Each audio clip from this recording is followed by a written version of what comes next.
Hello and welcome to episode 19. Today we're going to be talking about what it means to mentor and train new people, essentially that are in the industry. So whether they're coders, billers, maybe even moving up into other positions like auditing, this is a really critical component of what happens within the industry and the outcome for people individually. Now, Michelle and I were talking earlier, I feel like we have covered quite a bit in the past, and also my own content I've put out through LinkedIn and YouTube shorts, things like that. We've talked a lot about the fact that people seek out this particular industry looking for an opportunity to work remote, and they're not thinking beyond that. I've even had people that reach out to me after they finish their education programs and say, what do I do now? Because I don't even have an option to be in person. So we wanted to tackle this subject from the viewpoint of why it's important to make sure that you have the proper mentorship for yourself and training for yourself, because that's something that, ultimately I really think that people can hurt their long-term career goals without knowing it if they choose to just jump straight into something like a remote job that has very little support. Now, I also want to make it very clear as well the reason why different companies often will not hire without experience. And, when you're an apprentice or whatever it may be, there's reasons behind why these companies will not hire you. And a lot of them really surround the fact that we have situations of staffing. So, what I mean by that is a lot of the companies that hire, they're staffing in and they expect you to already have the knowledge because they may not have that support internally. Their clients that they're staffing for may have that requirement, and they're not looking to train you up because that's not the way that their programs are structured. So, Michelle, let's start talking some about your experience. You and I have two very different experiences when it comes to what we sought out when we finished our training program and got our CPC with the A as apprentices. We took very different routes in our personal experiences. And I want to talk to some of that. And if you can start with where you were seeking out opportunities. So, the way you were networking, for example, the way that you were looking to identify different places that you could work at locally as an apprentice, and how that really helped you jump into this industry. So I think the main thing that I did, the most important thing that I did, is I connected with people at local facilities. You had worked at a local facility, and so obviously I knew people and had connected through people there. But I actually was able through AAPC able to connect with people at a different local chapter. And in talking to them, told them I was looking to get certified. They were like, hey, we might have things coming up once you take your exam and get certified. Let us know. So that was one thing that I did is I connected with people who were already working at the facility. So a great way to do that is attending your local AAPC chapter meetings. Now, I know a lot of chapter meetings have gone to virtual, but I have been starting to see quite a bit more where they are offering the in-person meetings as well. So I would 100% encourage you to attend those meetings. If you are attending them virtually, take a look at who the people are that are running that meeting. Who are the local chapter officers? A lot of times they can give you information and resources. I know from our experience with local hospitals, a lot of time they started their own chapter as a resource for their own coders. So more than likely you're going to be able to connect with somebody who has the ability, to tell you what's coming up or get your name in front of them and just have a little conversation. So that was one way. I mean, another way was just the classic looking online, seeing what was out there. Um, there wasn't And much. really quick, Michelle, one thing with the local meeting online, so I've presented at multiple different chapters this year, and the different chapters do things differently, but one of the nice things now is that when you can join remotely, you can join all of these other states, and Yes. some of the chapters will highlight positions that they know are open, and there are some times that they don't necessarily have a local requirement. So Mhm. that can be helpful as well, because if they're bringing that forward, it most likely is a facility, for example, who's open to working with people remotely. And that is a different environment than what I was talking about, where they're just looking to staff. They have that structure, they have the resources to support people. And yes, it can be done remotely. It's just that, you have to look to how things are set up and whether or not they're willing and they have resources. So keep Yes. that in mind. And one last thing on that is that sometimes they'll also show opportunity for growth. So maybe you have been in coding for a long time, you're looking for a lead opportunity, auditing experience. That can Mhm. be helpful from that same perspective.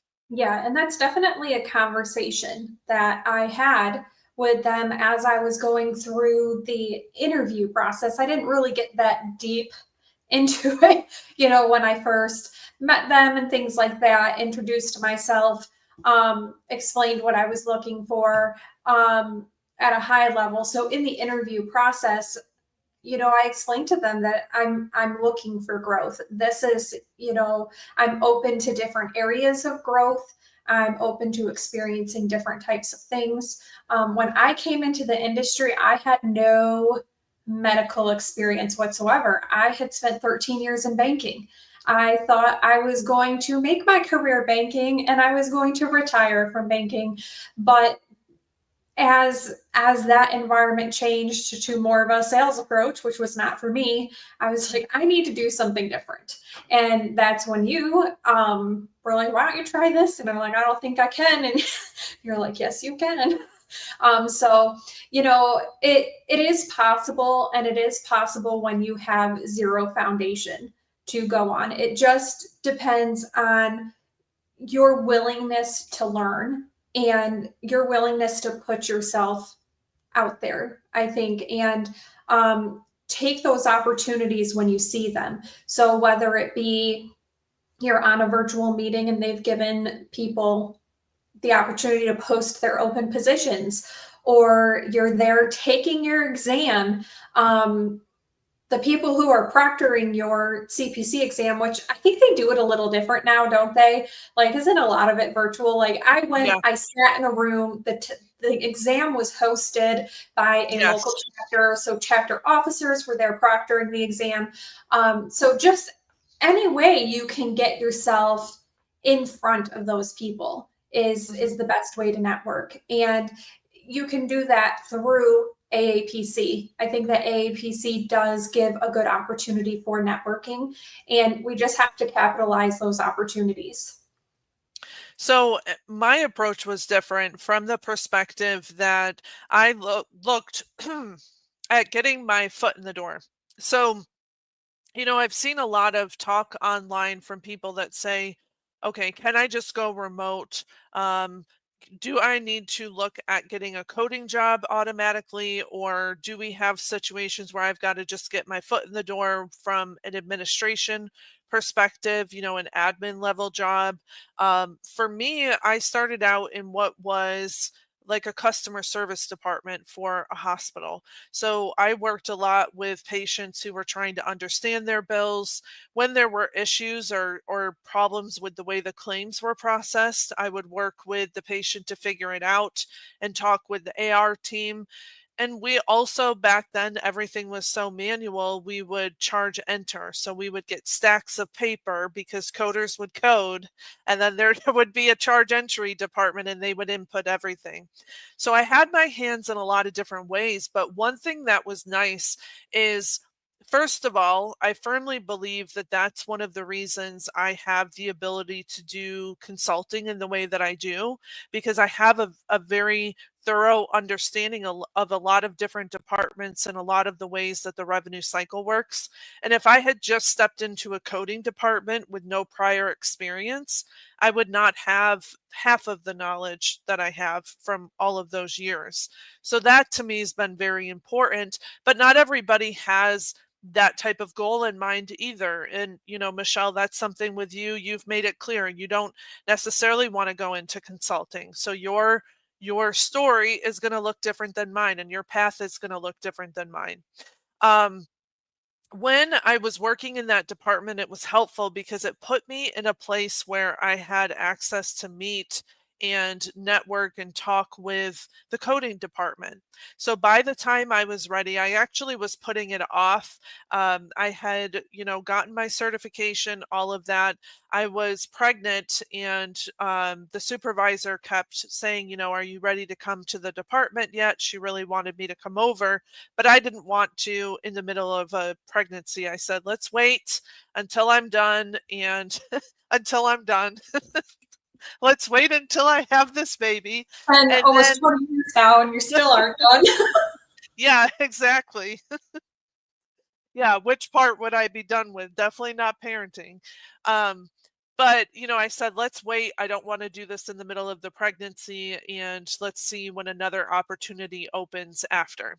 So essentially, that's what I did. I was able to get in afterwards, and I had a great experience there with, a very strong hospital department. Now, that goes into the next area I wanted to tackle, Michelle, where we need to look to these types of departments and the way that they're supporting their staff to make sure that they're also investing in you. And, that's something where, for example, if you get to a point where they're saying do this and then they don't tell you how, or I know that that changed a little bit for you over the years, Michelle, where initially things are helpful and then they're questioning everything you're doing. But from that initial support perspective, for myself, one of the things that I know is that it takes a lot of time, it takes a lot of investment. And if I am working with an individual and really mentoring in that way, I need to know, first of all, that they're vested and that this is something they want. Because if they're not putting in the effort, then it's really going to be difficult to have an outcome that's going to be helpful for everyone, right? Within these departments, they are looking to guide you and grow you so that you can be independently strong, so that you can have good production, good quality, all of these things that make up a team that runs really efficiently and, has quality work coming out of there. So, Michelle, from your perspective and thinking back, are there different things that you were offered from a support perspective that you can see would really differ than if you had just jumped into, a scenario like your first remote job that you had? So, before I want to talk about that, I just want to give a little piece of advice. When you're interviewing for these positions, you need to be asking questions of your own because they are going to be very telling. So, one of the areas that you need to ask questions about is how are they going to support you? What does that look like? What How do they want to help you grow? What is the expectation of growth here? What's the timeline that people tend to grow in? And you can really start to get, those aren't questions that I feel are out of bounds or things like that. I think it's going to give you a good perspective of if this is a good fit and environment for yourself. Because I think you go into these interviews, everybody's all happy go lucky. They're so happy to meet you. And the people you meet in the interview are not the people that you're going to be working with on a day-to-day basis. And I think you have to remember that. Sure, it might not always be the case, but everybody acts a certain way, even yourself when you're being interviewed. You act a certain way when you're new to the department, when you're being interviewed. There's just, it's not, I just want to say it's not genuine per se. Not, I don't know if genuine's the best word to It's use. not relaxed. It's not Yes, no, relaxed where it's not. people are gonna joke or, it's gonna be No. much more formal. So I think by really taking some time to figure out some questions for yourself that you want and need to know, what, what expectations do you have from them as far as growth and mentorship go? That way, before you accept the position, you have a good idea of what to expect and what to hold them to. That's my piece of advice there, even before you get into the role, and then and start learning and things like that. So as far as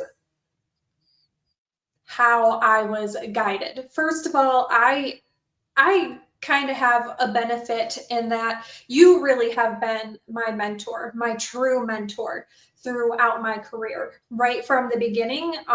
Sitting at your kitchen table several evenings a week, studying for the exam, having you explain things to me that maybe I didn't understand when I was studying at my house.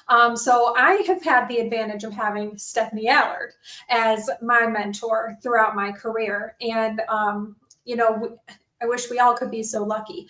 But early on in my first role, there really was no guidance or mentorship. It was more so, you need to do this work. So my first role was coding inpatient E&M services. And I remember getting there and being like, oh my gosh, I know nothing. I'm not prepared for this. So this is one of the reasons why maybe remote isn't always the best. I mean, in this example, neither was on site. But I was basically put into the work queues, and this person was told to review my work. And so I did it. She reviewed it. She said it was good, and we moved on. But it really gave me no idea. I was flying by the seat of my pants trying to figure this out. One thing that I could have done a little bit better of from a personal standpoint was advocating for more education, more guidance. But I tend to be more of a, I don't know, quiet person.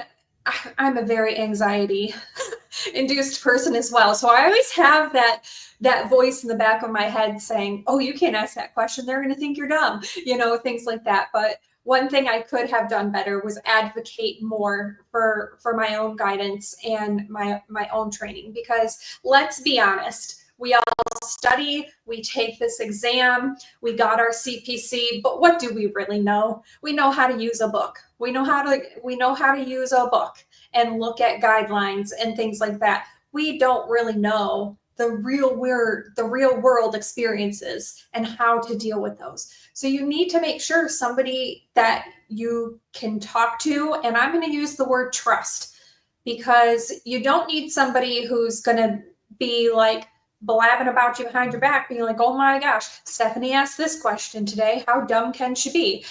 Things things like that you can ask literally any question to, regardless of how small or stupid it would be. So I think that's the main thing I would have done differently, would be advocate more for myself. Mhm. Well, and you brought up some really good points, and it made me think about different things that I focus on when I'm working with someone who's even just new to an organization. One of the things is a lot of times people will say, "Oh, we have an open door policy." Well, it's one thing to say it, but what is the action that's being put into place? And even when I'm working with providers one on one, one of the things that I've noticed over my years is that it's not enough to review something and give it back and say, "I agree with you." Because I've been met with questions, if I say that say, "Okay, well, it's great you agree with me. I'm happy I passed, but I have no idea what I was doing or how you agree with me." So making sure that you have open conversations related to why you agree, making sure that your feedback is as thorough as you are asking the person to be in their work. That can be really helpful when you're working to train. One of the biggest deficiencies that I find, even when I'm doing like revenue cycle review projects and things like that, is that when there are new staff coming in or when there's a high turnover rate, a lot of times a disconnect is related to the lack of policies in place and the lack of resources that someone has to look back to. So, to your point, Michelle, when you're told to go in and work and they say, okay, come to us with any questions you have. You don't even know what a question would be. You're just looking at it, wondering, how do I start? And how do I ask someone to start? So, things like having checklists in place from a workflow perspective, even if it's something that seems obvious, like read the note here, put the code there, like different things like that are going to be huge, especially when it comes to mentoring a new coder. When it comes to mentoring an auditor, for example, one of the things that I found is that sometimes there's skills that need to be inherent to the person that are really difficult to teach. And that's something that needs to be recognized if you're looking at growing within your organization. Say you are a leader already and you're looking at growing your current staff, you need to recognize different skills like the way that they are providing their feedback. I've been shocked at times when I provide, multiple examples of exactly how I word something. They find, the same similar variants, but yet they have very little words when I gave them a very comprehensive example. One of the things that I found that comes down to is the fact that we have situations of people that don't know how to articulate their findings. Maybe they're not strong in their background, so that's leading into the fact that they don't have confidence or they don't know how to say it. So there's a lot of layers that can exist specific to an individual person, but it's important to prompt conversation because new people, whether they're new to the company or new to a position, are not always going to be as comfortable and open to coming to you with questions. So you want to prompt those things and guide them into, talking back and forth about scenarios, those different things. One other thing I find too, Michelle, it's really difficult when you work with different people in leadership roles, and maybe it's project based, specialty based, different things like that. It's really hard if you have situations where one person's very thorough, very direct, they give you good feedback. Then the other person is more so that personality, like you were describing, where they say, oh, this is great. I agree. Move on, and then it just kind of ends there. It really doesn't foster an environment to understand what you're doing and to grow and do a good job, you know, and look towards your future. There's not going to be much opportunity for expanding if you don't even know what it is that you're doing currently. Yeah. And I think that if you are in a role where you are training or mentoring a new coder, you have to remember that feedback on what they're doing correct and why they are doing it correct is just as important as what they are doing wrong and why they are doing it wrong.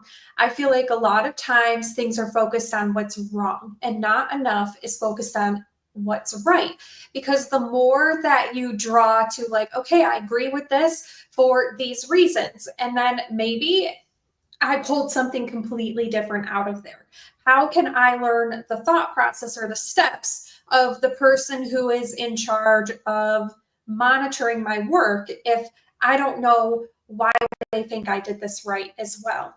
um, Having resources to give them off the bat is huge. um, like you said, there are some skills that people kind of have to have inherently, and the ability to take in information and absorb it. Like you should be starting with these are all of our. This is our manual. You don't have to memorize this manual of policies, but you need to know how to navigate it, and you need to have it set up in a way that somebody could navigate it. I remember when I was in banking, we had a manual that Stephanie could have walked in from the front door and knew all the processes based on this manual. That was the purpose of it. And that's what you need to have to give to somebody who's new. It makes them a little bit more self reliant, not so reliant on the person. That is, I know time can be a huge factor in these things. When I started, they had just gone live Friday with Epic. And here I come Monday, I'm ready. Not really.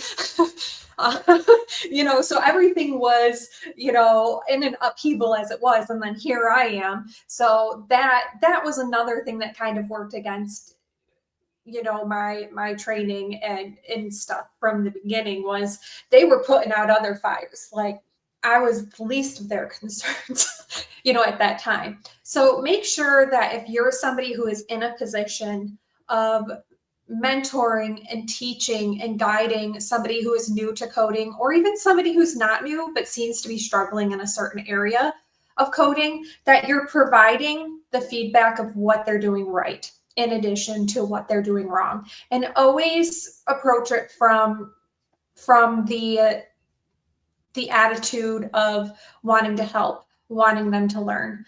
Because there's nothing worse than doing work, sitting down, and getting told all the things you're doing wrong. I mean, this could translate into your meetings with providers as well. Nobody likes to just hear about all the stuff they've done wrong. So you should also be sharing with what they've done right. Yeah, and we have a question here. So, what would the suggestion be when you have a mentor or leader who never actually lets you articulate your thought process? I find that it is a blow to my confidence because of that. I don't speak up. So, this is something here that I'm going to give an answer, but just know that it's taken me time to get here as well, to not think as much about what other people are thinking or what they may say to you. But the biggest thing is that you have to advocate for yourself.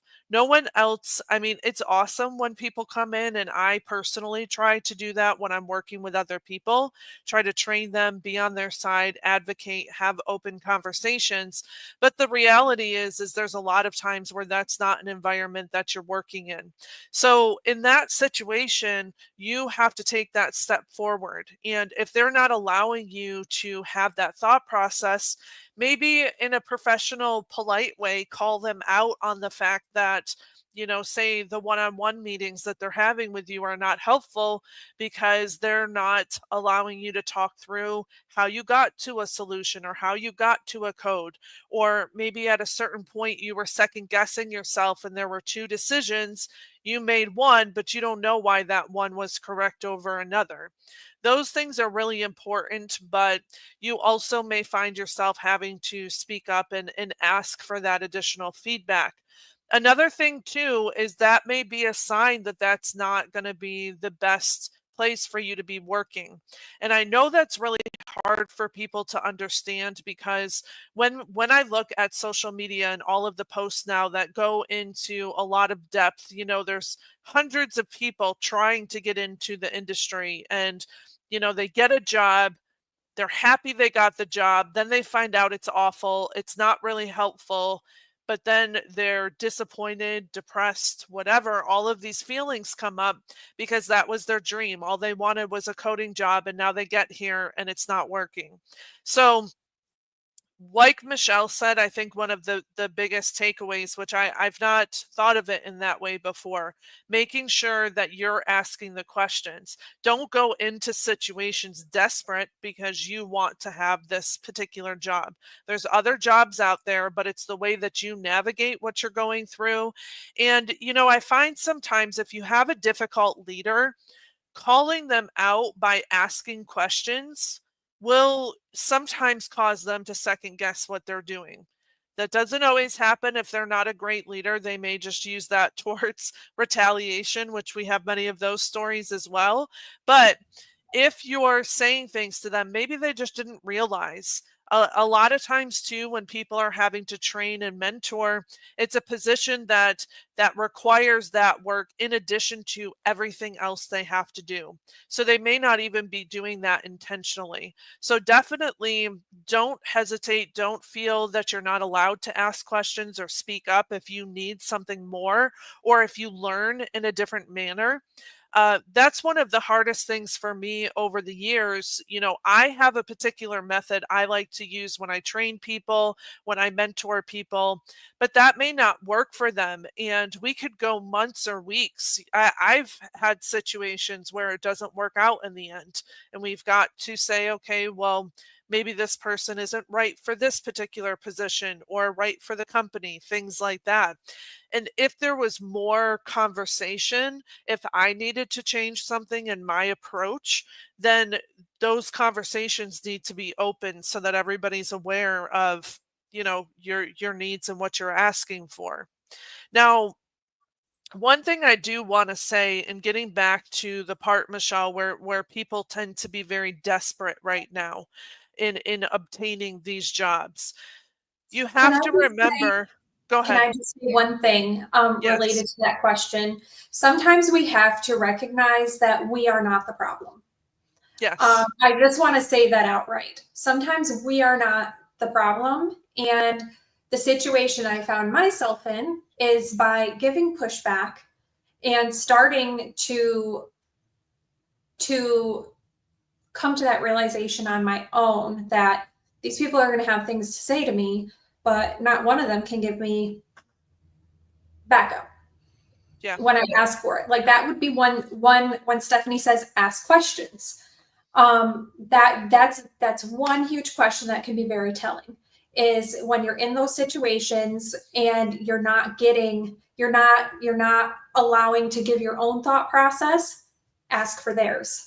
Ask what they have to support this decision so that you can take that information and you can learn that information so you don't have to be like, well, how do you know that? Like a smart aleck, you can say, where is this information so that I can better understand this particular coding concept or this particular guideline. That goes a long way. That's one way that you can, like Stephanie said, call them out through your questions. Mhm. And sometimes they're going to be like, I don't know, it's just because it's how I've always done it. Well, on my soapbox, that is not an answer. Okay. And That's not an official resource. that's when you're like, oh, okay. And you start seeking out a different mentor. Whether that be, it's not always an option to seek out a different mentor within your own company organization, but that's when you start looking outside the box. My outside the box was NamUs. I learned more from Shannon at NamUs by attending the boot camp and stuff than I ever learned from my employer. So sometimes we have to take that into our own hands and recognize that we're not going to get that through our employer. And like Stephanie said, eventually, I'm just going to be honest, eventually it's going to cause you to come to the realization that it's not a good fit for you, that it's not a healthy environment for you to be in. So, it's okay to recognize that you're not the problem Yeah. and take matters into your own hands, regardless of what they're doing or saying to you, and know for yourself that you're doing the right thing. Yes, absolutely. Now, when you were saying, Michelle, having those questions in an interview that you're going to be asking, that's really helpful too, because one of the things you'll find if, say, for example, you listen to this episode and now you feel overwhelmed and you don't know where to look, coming with those questions can help you identify some of those things because when they don't have resources, what I was referring to is sometimes these staffing type companies will not provide you with code books. They will not pay for you to use an encoder. I use Codify through AAPC. They won't pay for any resource like that. It's on you. They won't pay for your membership. They won't pay for your certification. There's a lot of things like that because they're expecting you to come there and be experienced and be ready to jump in, and everything else is on you. Those types of things need to be known. And, one other thing that I will say is I have met people over the years that, yes, are in that situation where they just want any job. They don't care what it is. And you end up in there and, they're putting all this pressure on you. For example, Michelle, I know this happened to you way back when too. A lot of this can happen in the risk adjustment space because the payers, there's actually two different firms I see that are hiring CPCAs on a very high volume right now. And it makes me question, okay, I'm pretty sure that those people have government contracts for all this ramping up of risk adjustment. But what those people don't know when they're excited to get in there and have that job is you may be entering into this really highly stressful situation where you're going to have expectations of jumping in and knowing what you're doing, meeting high production. Some of these places have, software that's watching your mouse movement. I had a friend who worked for a company and she felt like she couldn't even get up and go to the bathroom during the day without, needing to message somebody an excuse or be questioned about it. So, that what you were saying, Michelle, I think is huge because a lot of people don't think that that could be an environment. They just so desperately want the experience. You want to advocate for yourself. You want to think of what long term is. Sometimes, if you get into those places and you get lucky and you get one of these jobs, that can still be limiting as well because if you have experience in risk adjustment and you've never done anything else, and now you want to get into E&M coding, that employer still has to look at that situation as them needing to mentor and grow and invest in you. So I know that all of these things can be hard, but hopefully through, this episode and some of the content I've been putting out, you're going to get a better picture of how you can prep for these different positions, how you can advocate for yourself, and how you can really look at this as a long-term opportunity as opposed to something short-term that you just have to jump into regardless of what the outcome may be.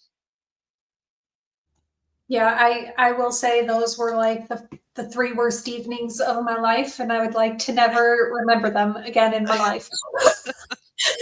Yeah, Michelle had a really bad experience, and every time I'm like, "What? What? What are they asking?" And basically, with the organization, they knew they were hiring people without experience. They gave them little to no direction, gave you Fun. hundreds of pages to read, and said, "You get paid this little amount to dig through all these records and produce this." And people were doing it because they were desperate for the experience. But luckily, you did not continue. I No, mean, that was highly stressful. It was insane. I've never it seen was anything like ridiculous. it. I've It never was seen anything flat out since ridiculous. either. Yeah. If you're sitting there thinking this is ridiculous, it probably is, and just do yourself a favor and sign off and sign off because like, oh, your sanity is so much more important than thinking you're getting some type of experience from this. Yeah. I got experience from that, but it certainly was not experience in coding. It was experience of a different form, and that I learned what to and not to look for. Well, and I like to think that, there's a shift in the professional industry, regardless of what area we work in, where a lot of people are paying attention more to things like work life balance and Mhm. making sure that you're in a healthy environment that's not toxic and bringing you down. And, a lot of that goes into researched and informed decisions. So these are just some additional tools, some of our experience and ways that you can get into the industry, advocate for yourself so that you're getting the experience that is going to contribute to ultimately your long-term goals. All right, well, that's it today for this episode. And I just wanted to highlight again, next week I'm going to have Dr. Kush Singh join me. He is actually the owner and a very experienced developer when it comes to AI technology. He actually works largely in the risk adjustment space and HCCs, and is really focusing on the ramp up of the RADV audits that are going to be coming through. So I hope you will join us next week. I think it's going to be a really good discussion and pretty eye-opening to people who don't really know, where AI is at and how it's being used specifically. He has some great insight from his own experience, his own organization. So we will see you next week with Dr. Singh. Thank you.